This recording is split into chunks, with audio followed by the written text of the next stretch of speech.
Hey guys, welcome back to the channel where this time it's finally time that I rip the band-aid off and do a character review on a character from a show that I did not particularly enjoy very much.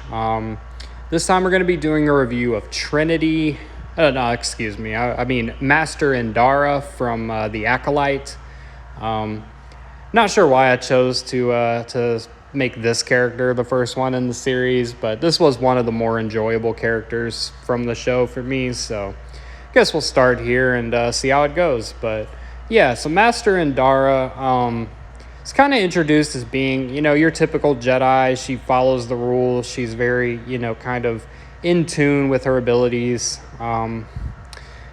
But again, like a lot of the Jedi in this show and from this time period in general, I suppose, she kind of is the one that leads them into covering the whole event up.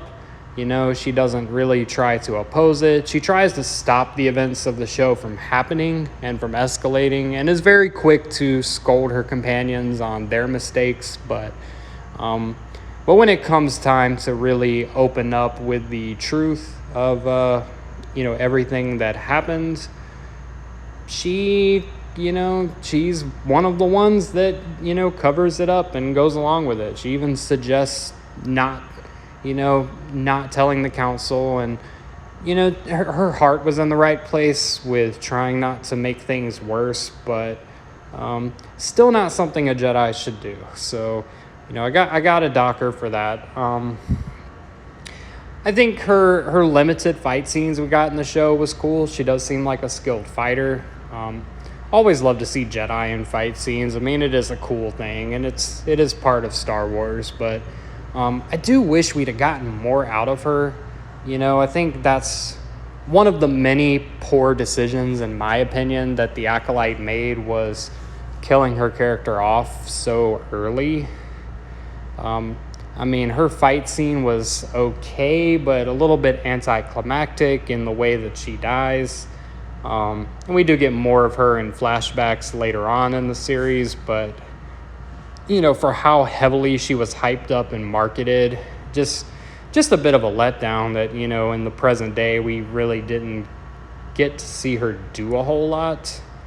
The casting, having Trinity in Star Wars, you almost can't go wrong with it, but you can go wrong with it when you market it as being like, this is going to be an important player throughout the series. And, she really was kind of relegated to a side role. Like, she didn't, like I said, she wasn't present throughout most of the series because she was killed off in the first episode. So we get a little bit of insight into her character in the flashbacks. So, that's all I really have to say about Indara. I'm going to give her a 5.9 out of 10. Kind of underdeveloped.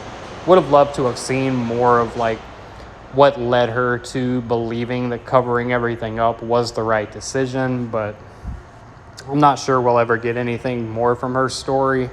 Maybe a book or a comic or something like that. But, for a great casting choice and a good idea for a character, it just kind of fell flat for me. So 5.9 out of 10, that's where I'm at with Indara. So that's all I got for you today. I appreciate you watching. As always, let's blow up that like button and go home.